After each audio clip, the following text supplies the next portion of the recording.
Let's talk about the train wreck that is Married at First Sight season 20, and it's only just begun. And people are saying that the therapists are dead wrong for how they did some of these women with these matches. By the way, my name is Zona Zoe, and this is my Married at First Sight breakdown. Let's get into it. Unpopular opinion, I do want to say that I like these therapists better than the ones they had prior. And that's because I felt like with the ones before, they kept matching people that were complete opposites. And it was really annoying. Like I did a whole video about this last season and even said that I would be better at picking the matches, but that's neither here nor there. But with these therapists, I see their vision and I see what they're trying to do. It seems like they are putting in a little more effort, but it's still not good enough. But we'll get more into that later. Now let's go through the couples. Now let's start with Mecca and Beljolie. I saw someone say that Mecca must be embarrassed by his father Logic. However, I get the feeling that he is just like his father. Like something does not seem right with Mecca. And then in addition to that, like how do you go from being single for 6 years to wanting to jump straight into a marriage? I don't think he's ready and something just seems very off. And the next red flag, couple we have is Courtney and Nick. And I think the obvious here is that Nick has been on so many different reality TV shows. And why do you need reality TV to date? Like, why can't you just meet people in person?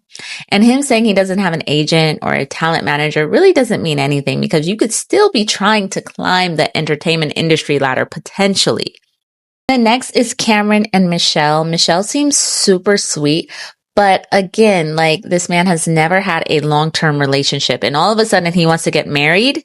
And the next is the funniest couple for me, and that's Nikki and Sean. And let's talk about how she was over him as soon as she saw his face. Like their whole wedding was so cringe, but I don't even think he was picking up on it. Like when he did the whole thing with the garter, she looked disgusted. It looked like she wanted someone to save her from her own wedding. And then when he said he sleeps in shorts and she was like, I'd rather you keep your shirt on.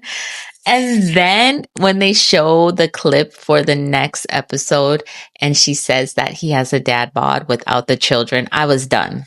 And maybe this should be a lesson for other women who plan on going on this show is like, if physical appearance is that important to you, you need to be very, very specific on what you mean by that. Because if you have a preference, you have a preference. And clearly she has some preferences that he's just not checking the boxes for. Now with Philippe, or is it Felipe and Tori? Okay, but you know who I'm talking about. I instantly felt weird vibes when I saw him, and the fact that he's cheated in a past relationship, I just don't trust him. But his wife Tori is gorgeous and she seems super sweet. So let's see what happens there. And then there's Adam and Marissa. And honestly, his family not being at the wedding would raise some concern for me because like, why wouldn't they be at your big day?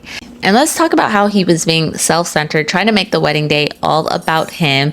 He played the piano and then people got bored and he wasn't picking up on the social cues that people were kind of over it. And he did that at the beginning of the season too.